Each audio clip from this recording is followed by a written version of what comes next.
Hello and welcome. This is a high performance leadership masterclass, and you are locked into what's going to be an amazing episode today. Hey, listen, if you're an entrepreneur, a business leader, an executive, a founder, a high performer, someone who's seeking to thrive and grow and lead and build teams, maybe even in a management position, you are absolutely in the right place.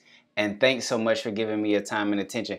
My name is Marq Neasman. I'm a management consultant. I'm also the principal consultant of Marq Neasman Consulting Company. And I've been in this realm of high performance leadership, building organizations for over a decade now, over 30,000 hours of experience, and raised and helped other companies raise a ton of money now at this point as well. And so it's such a privilege to be in front of you today. And today we're talking about the power and the purpose of high performance leadership. Let's go. So, the power and purpose of high performance leadership. Now, this is going to be a two-part segment. Today, we're just only covering one of them, which is going to be understanding high performance leadership. Okay, obviously, before you can become a high performance leader, you must first understand what it is and how it operates and how it actually makes sense in your life. And so just really quickly, a high performance leader is something that you and I are looking for in pretty much every day of our living. We're constantly scanning our sphere of influence and our circle of individuals that know us, because we're looking for individuals who have great skill sets that can obviously benefit us. And we're looking for individuals who have great character, who can grow us, quite frankly, or lead us into a greater future.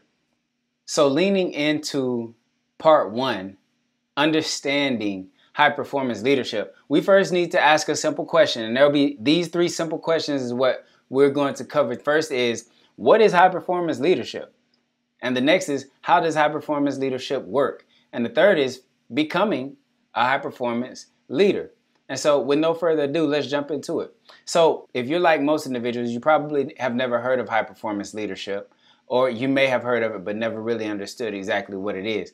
And so let's narrow that down, because this concept, this framework of high performance leadership is literally what we have built our entire firm around. And wow, what a traumatic impact we've had on the marketplace, and we're hoping to do the same thing right here in front of you. So high performance leadership is our three-step process to help individuals and organizations maximize their potential and master success. Now, what does that mean exactly? Maximizing your potential and mastering success. Well, potential has a lot to do with the vision and mission of your organization, right? What it is that you actually are setting out to accomplish and what capacity you have to get that done. So as long as you are making strides every single day to hit your capacity and your ability to serve people, then you're maximizing your potential. Well, what does mastering success mean? What goals and milestones have you set out to accomplish? For every step that you take forward towards that, you are achieving success. You are mastering success. You know, like I do, success isn't an overnight thing, right? Success is something that you gradually grow into. It's an inheritance that you earn day by day, right? And so we have an algorithm. We've actually broken this down into a science that helps us to not only be able to implement high performance leadership into organizations and into leaders and executives, but this also helps everyone else to understand exactly what it is that we're doing here. So the algorithm for high performance leadership is as such: HP times L equals HPL. HP times L equals HPL. Now, if you're not that big of a math person, please don't let this overwhelm you. HP stands for high performance. There's a multiplication sign there because we want to think about exponential growth, not addition, definitely not subtraction, and absolutely not division, right? If we think about those concepts being inside of our organization, what would division do inside of an organization? It would crumble it. What would subtraction do inside of an organization? It would lower the bottom line. What would addition do inside of an organization? Well, you'd see incremental growth. But what would multiplication do inside your organization? You see exponential growth. And that is ultimately what we look to obtain. And we realize that that starts at the top. It goes from the top down. So the more that we can get executives to implement the concept of high performance leadership, the more it will naturally trickle into everyone else inside of the organization and that individual's downline. So the X represents a mindset, if you haven't caught that already, that we want individuals to inherit or that we've embodied, and now we want to transfer to other individuals. And the L represents leadership. Leadership, right? And when they all come together, you have HPL, high performance leadership. So let's break this down a little bit more. What exactly do you mean, Mark, when you talk about high performance? What exactly is high performance? Well, high performance for us is science. It's science. And what that means is that it never changes. That means that anyone can do it as long as they understand how to apply the steps. You can't mess it up as long as you do exactly what you're supposed to do, right? And this is also what we consider IQ, or an intellectual quotient. These are people who have developed skills over the course of time. They've developed a knowledge base. They have methodologies that they practice, and they have experience in doing so, right? Now, inside of any organization, there are a multitude of skills that an individual needs to have. But when we talk about high performance leadership, and we talk about high performance specifically, we're actually talking about business development. Business development. And in that context of business development, there are really only 3 skills that an organization should be focusing on if they are in a stage of growth, okay? And if an organization is properly applying these 3 mechanisms, they will have no need, I repeat, they will have no need to do anything else other than these 3. The first is what we refer to as the big 3. The first is sales. Sales. If you know how to sell, or if you have a team that knows how to sell, you will naturally increase your revenue. Speaking. If you possess the ability yourself of communicating a message, whether internally or externally, you will make sure that the organization thrives. It's what we refer to as executive communication. And if an organization has the ability to coach, then this will ensure that there is always a succession being developed and that a pipeline of ready-made talent is always available. So either the talent is being cultivated inwardly, or the talent is being attracted because there's a mechanism in place that talent knows that they'll actually grow, they'll actually get better. So this helps drastically with our talent acquisition and with retaining individuals as well. And naturally, there are a few different levels that you see these 3 skill sets being worked at, right? So naturally, the sales component, that's your sales team, or what we refer to as the communications department of your organization. That's marketing and sales in most cases, right? So then there is speaking, and speaking usually comes from top down, right? It's like I mentioned, it's what we refer to as executive communications. Now, everyone is speaking, but this isn't any kind of speaking that we're talking about here. This speaking is what creates the vision and mission. This speaking is what coordinates SOPs and KPIs. This vision is what sets forth the action of milestones that will be reached every quarter of the year. This speaking is a little bit different from just the communication that I'm providing right now for you, right? And then lastly, there is coaching. And coaching has to do with systems. And you know as well as I do that when it comes to the sustaining of an organization, while the people matter a lot, the systems matter just as much. People without a system is just chaos, right? So people being able to implement the system and train other individuals on the system is really what turns a company into an organization, right? Keyword there, organization. And so this is now, I'm pretty sure we can see how important high performance is now at this point. Maybe the trees aren't so vague anymore. Maybe you can kind of see them a little bit. But let's take a step deeper, all right? Let's give a scenario. So here's the scenario. You're drafted by the military because your country is going to war, but you have never held a rifle before. Well, think about that for a moment, right? You don't possess a skill set. You don't possess a skill set needed right now, not only for yourself, but for the people around you, right? The individuals around you cannot look to you to make sure that they are taken care of. So in most cases, we do work with the DoD, Department of Defense, and it's some of my favorite individuals to work with, having been an athlete myself. I just enjoy the way that they think, and I love the processing of information and how they go about doing life. I love the discipline. But if you can stop and think about this for a moment, one thing that we say all the time, whenever we are doing whenever we're in training, is, can I trust you with my life? Can I trust you with my life? And what they're saying is, do you know how to shoot a gun? Okay, that's what they're saying. See, if you don't know how to shoot a gun, then in the military, you wouldn't be considered a high performer. And if you haven't had the experience or the mastery of the systems, you're not going to be good out in the battlefield, right? And so that makes it really clear when we use a concept that puts life or death on the line, right? And so now that we have an understanding of that, I'm going to hold off and I'm going to come back to this X factor in a little bit, okay? But right now, I actually want to lean in on leadership.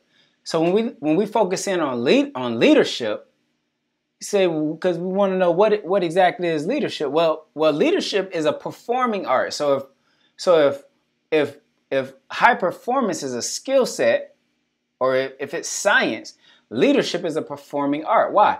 Because no two people are the same, right? The way I treat one person is not how I can treat others. Now, I might exude the same emotion of gratitude, of love, of thanksgiving for every person around me, right? But that does not mean that I treat every person the same. I can't, even if I wanted to, because it might make life a little bit easier. I can't, because everyone is an individual, right?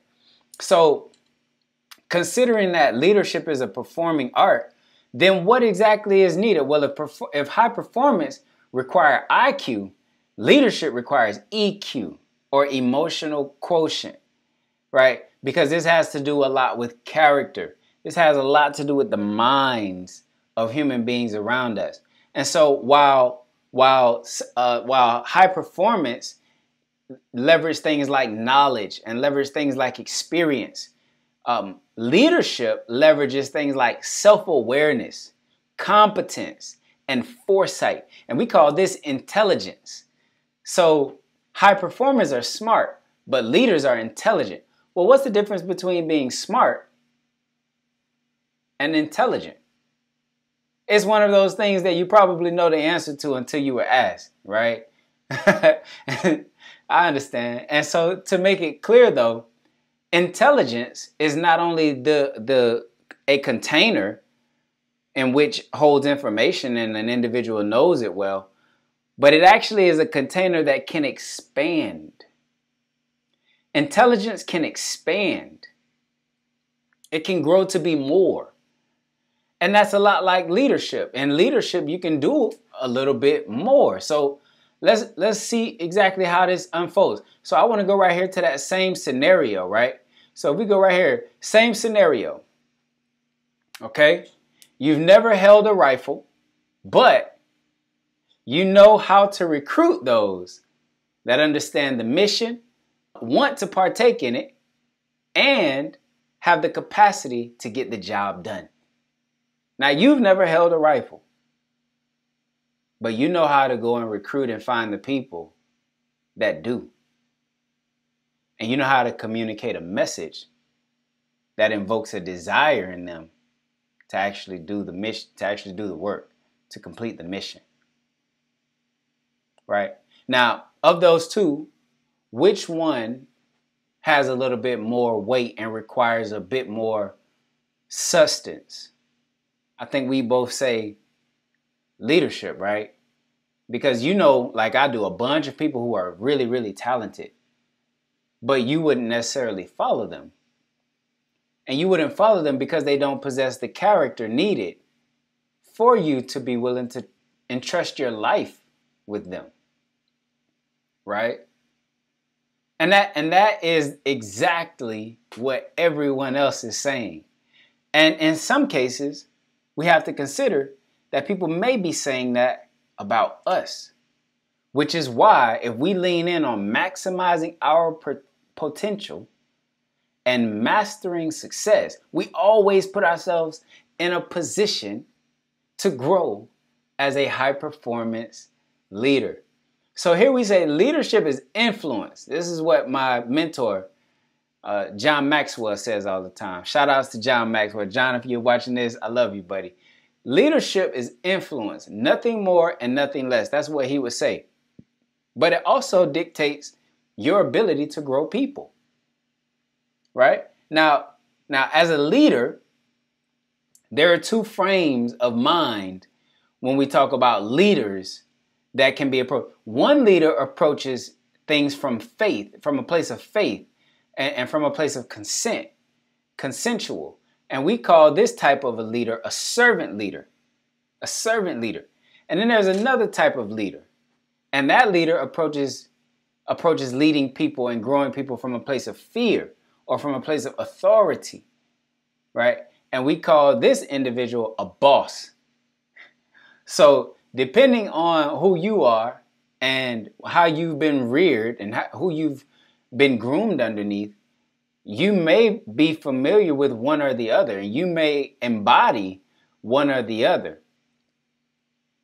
And how you choose to go about that is really up to you. There's nothing I can do about it yet. But I promise you, if you click the link below, slight plug, and we can have a conversation, and I know we'd be more than able to assist you in your journey. But that's not the point today. The point today is understanding the leverage that leadership gives you. So here's the reality. Nothing happens without leadership. Nothing changes without leadership. Nothing develops without leadership. Nothing improves. Nothing is corrected. Nothing advances. No one succeeds without leadership. We are always directly or indirectly being led. Have we stopped to consider that for a moment? Right? This concept of being self-made has some truth, but it has some fallacy to it as well, if not taken into consideration. No one comes to being themselves without the influence of other individuals. It's literally impossible because we're not created as human beings to be independent. We're created as human beings to be interdependent. Yeah, we're not, at a certain point, being dependent is not healthy, right? After about age 12, being dependent is going to be catastrophic for you, right? But then there's a stage of independence, but then even that becomes a bit overwhelming. And we have to enter a state of interdependence. Interdependence. And this is when we lock arms with other individuals. And at that point, naturally, the people around you have just as much of an influence on your mind, on your thoughts, on your paradigm, on your viewpoints, on your core values, as much as anything else, as much as the books you read or the videos you watch, like this one right here, right now, right?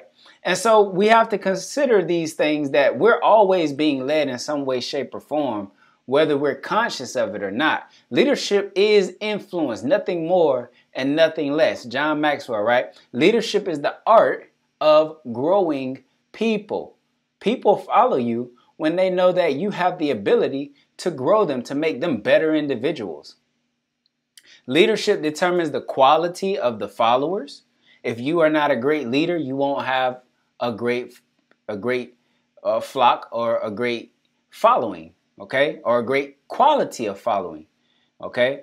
Leadership determines the mentality of followers. Leadership determines the morality of followers. Leadership determines the commitment of followers.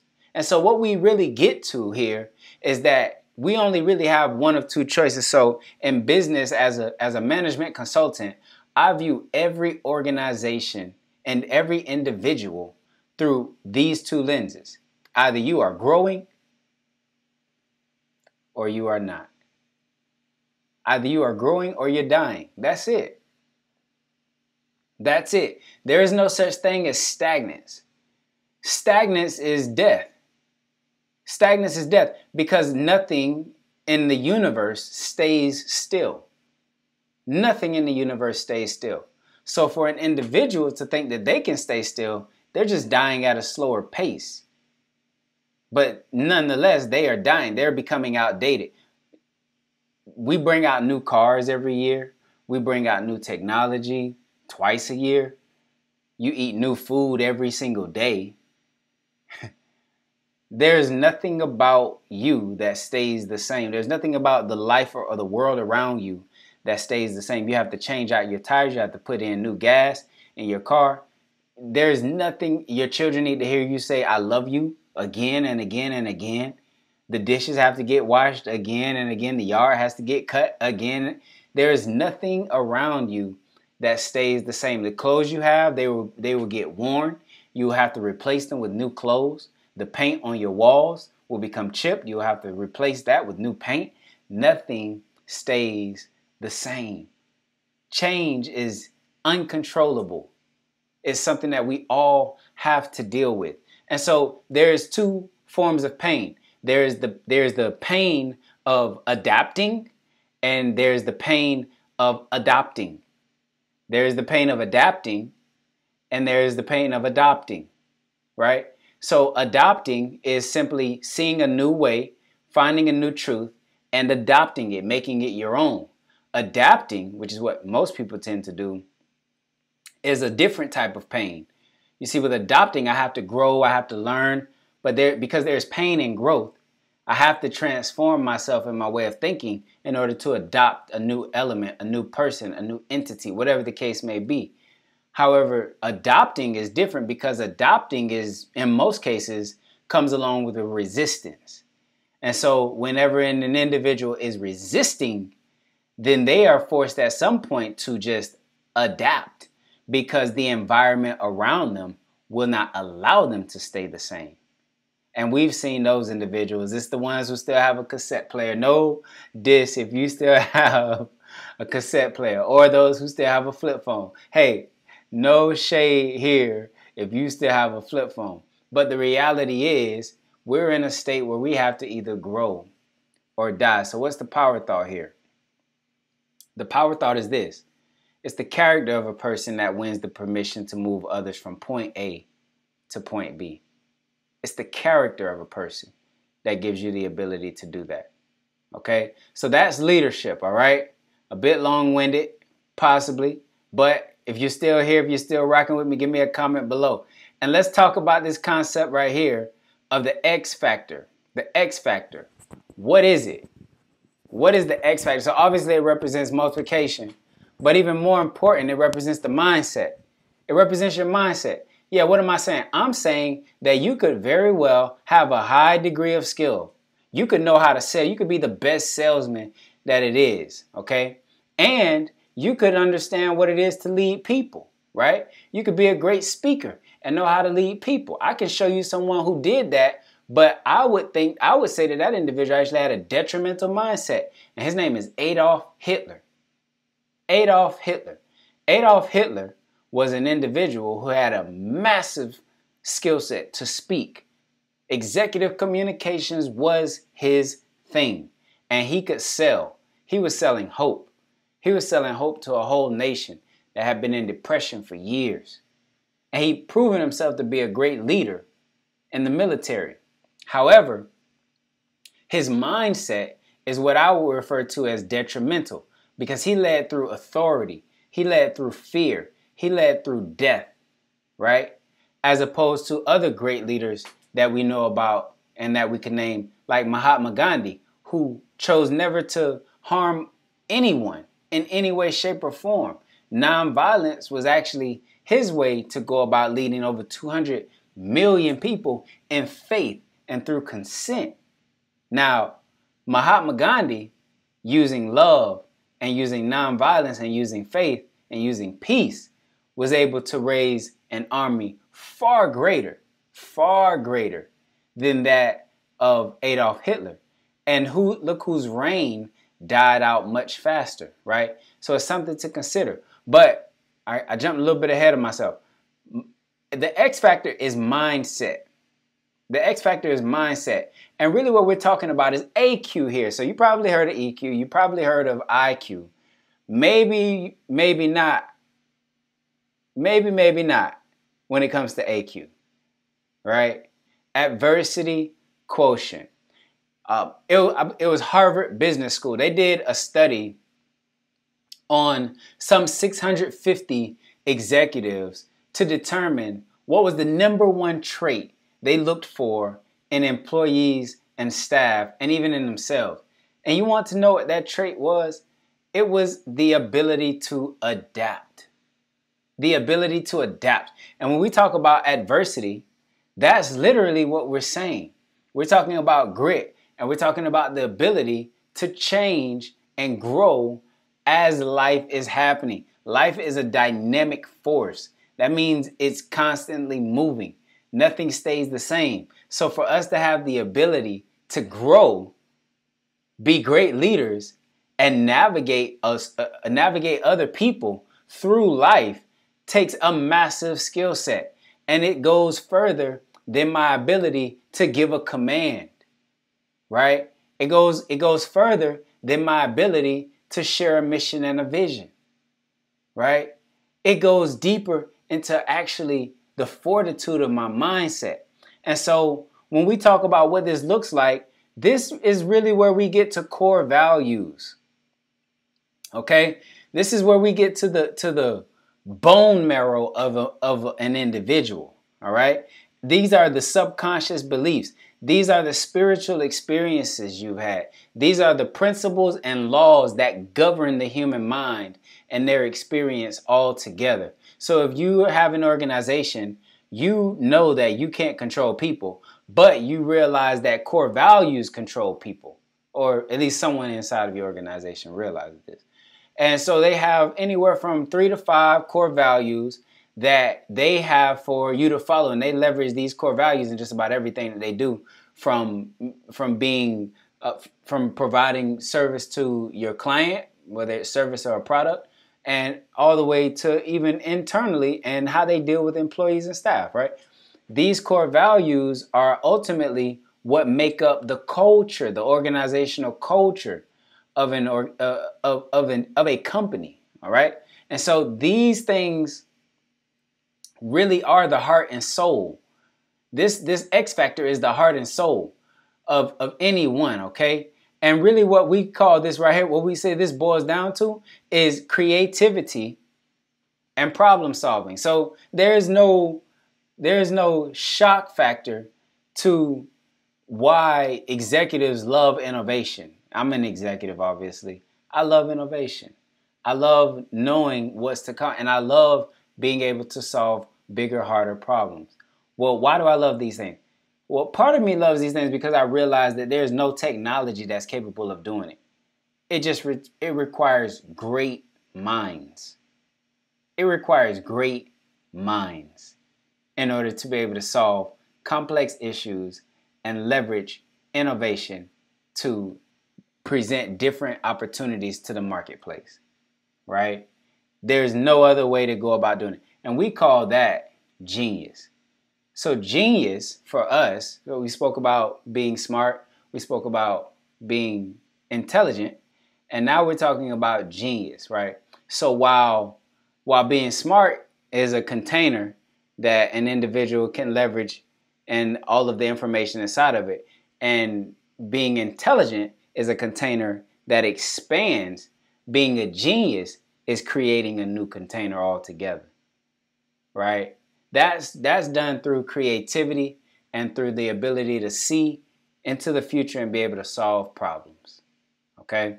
And so when we talk about these mindsets that this X factor makes up here, there are really four mindsets that we have to consider. The first is what we call a detrimental mindset.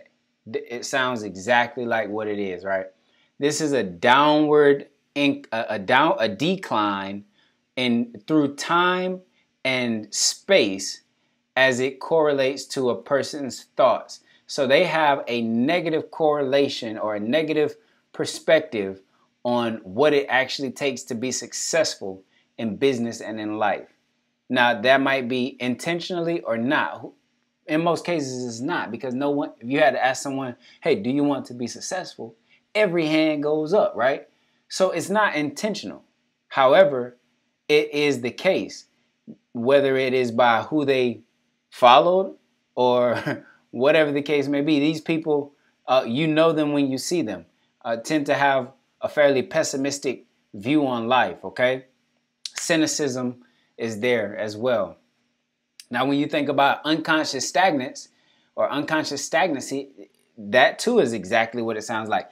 An individual is unconscious to the principles that govern success and how to thrive in life, how to maximize your potential and master success. And they are stagnant. Well, we had this conversation a bit earlier. You're only growing or dying. So if you're stagnant, if you're stuck, if you're not moving, you're just dying a slow death, right? Literally, if you look at a heartbeat and it becomes stagnant, that person is dead.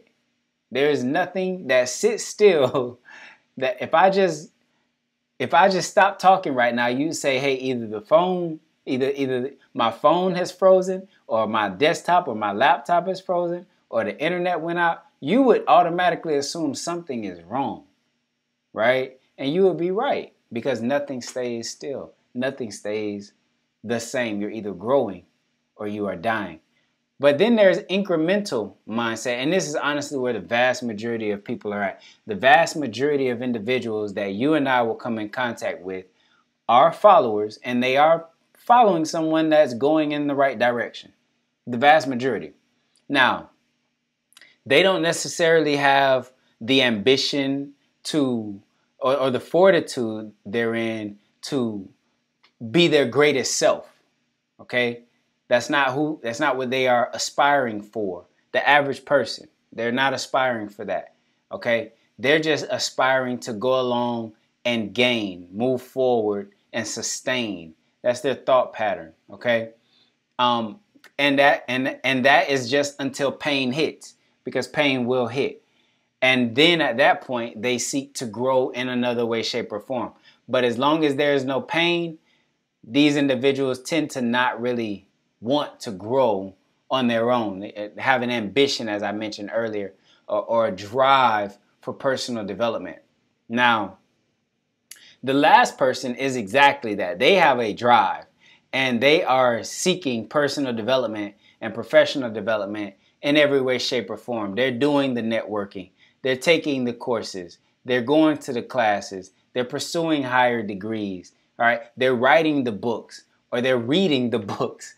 Okay. These individuals are looking for the opportunities to gain, to get more hours, overtime hours, because they want to grow in their craft. Okay.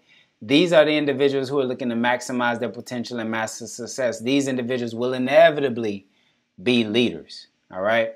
So these are the four mindsets that we have. Obviously, if you are not an executive, I want you to ask what type of mindset does our company executive have? If you are the executive, you're like me, then I want you to ask, wait, what kind of mindset is it that I possess?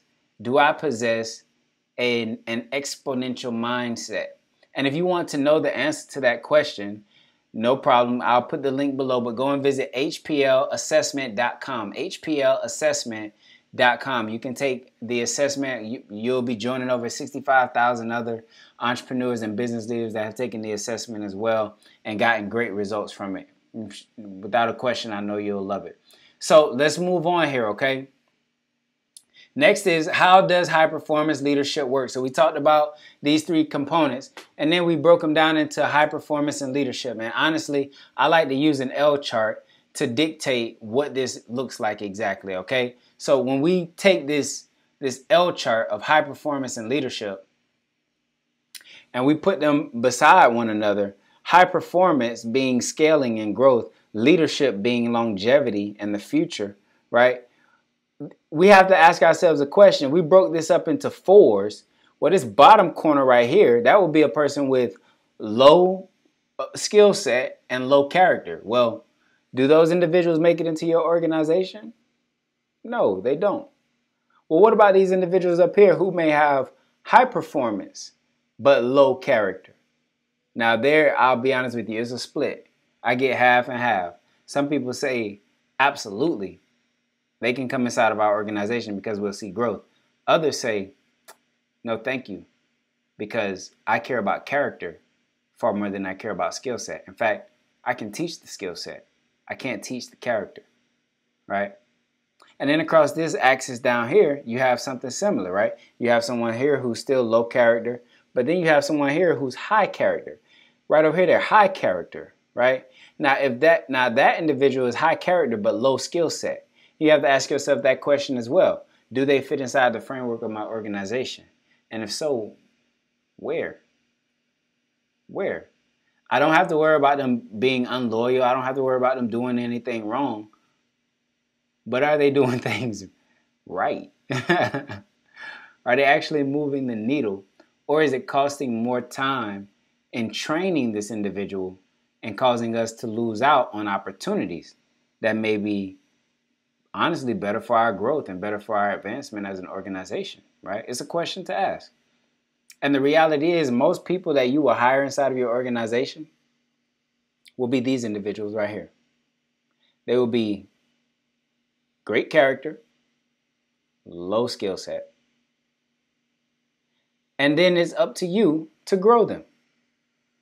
It's up to you to grow them through professional development, through cohorts, through resource groups, through experimentation, through conventions, you name it, right? You've heard them all already before. It's up to you to grow them.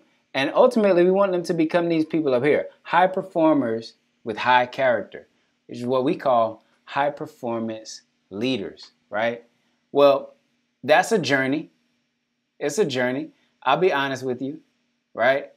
And not everyone makes it there, right? But that should never stop us from being the individuals that put forth the effort to see it through. And lastly, there is becoming a high performance leader. Now, we've already hinted to this, and you probably have caught it now at this point.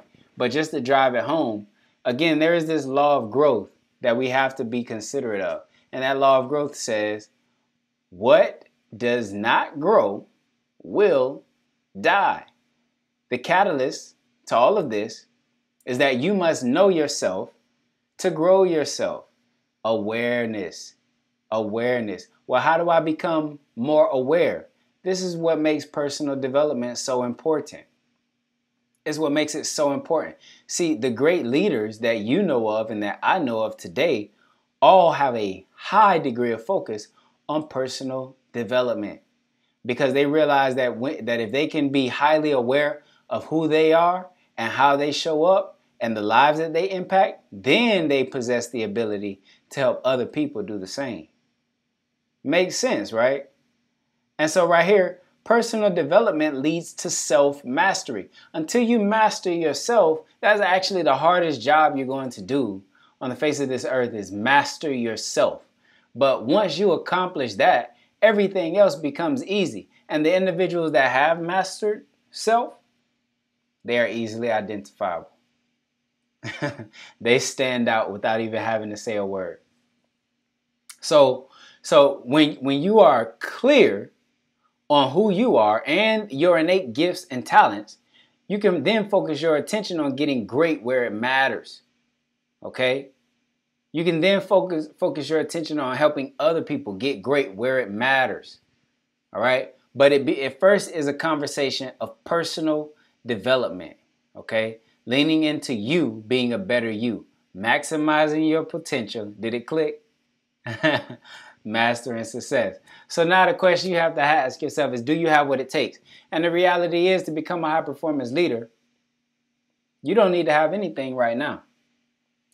The first thing you need to do is make a commitment. Make a commitment to maximizing your potential and mastering success. And then you're going to start on your journey. And then it's going to get hard. And then you're going to have to be courageous. You're going to have to ask yourself, am I courageous? Am I willing to be brave enough to grow others? Am I willing to step into that platform? Now, if you're watching this and you're an executive, then obviously you've already asked this question, and that's great. But there's still a question for you to ask. Is there more? Is there more impact that can be had? Is there more influence that can be had? Is your legacy done being written? Right? There's still a question to ask. Right? And then after that, you have to ask this next question. Am I competent? Am I willing to learn what I need to learn to step into a new level of growth, to take our organization or our company from 100 million to 200 million or to 500 million or to $1 billion evaluation? Do I have what it takes to get it done? Can we go from 1 billion to 10 billion? Can we go from 10 billion to 100? Can we go from 100 billion to a trillion? Right? Do we have what it takes to get this done? Can we expand from one region and can we cover 2? Can we cover all 4 hemispheres of the United States? Can we breach into each time zone? Can we go into the southern hemisphere? Are we able to go across seas? Can we become international? Right? What degree of impact, income, and influence are you willing to step into? And how much are you willing to learn in order to accomplish it? Right? And the last one is, am I conquering? This is the last question we have to ask, right? Where have I already won? Where have you already won? That deserves to be celebrated. That deserves to be celebrated. Because naturally what you focus on grows. What you focus on grows. And so by you leaning in on where you've already created success, you give yourself the space, you give yourself the opportunity to be exposed to where there is opportunities to compound on that growth. Wow, right? Beautiful. And once we're able to ask ourselves these 4 questions, then the next things, the individual who may not necessarily be there yet, you just have to ask yourself these questions. Am I a high performer? Am I consistently averaging in the top 5% of my industry or in my company, right? Do I have the skill sets that are highly profitable? And do I have a firm grasp on the ebbs and flows of business, right? The next one is, do I have an exponential mindset? Am I highly growth conscious, right? Am I open-minded to opportunities and people? And do I exercise creativity? And the last one is, am I growing as a leader? Leadership is all about influence. Influence is about service. Service. Service is the way to anyone's heart. Who are you serving? Remember, I told you can choose to be 2 kinds of leaders, a boss or a servant. I think that Mahatma Gandhi showed us the way, truth and light when it comes to this conversation, and so many others. But who are you serving? And lastly, am I fulfilling the law of replication? Am I the goose that lays the golden egg? Can I make more of myself? That's ultimately what we're all trying to accomplish. Hey, this concludes the first section of a masterclass on high performance leadership. I really hope you enjoyed this. We answered 3 primary questions. What is high performance leadership? How does high performance leadership work? And do I have what it takes to become a high performance leader? Hey, my name is Marq Neasman. Thanks so much for tuning in. If you haven't done so already, click the link below and subscribe and let us know what you thought about the episode today. I want to know your most impactful moment you got from it. I'll see you soon. Fix your crown and rule the day.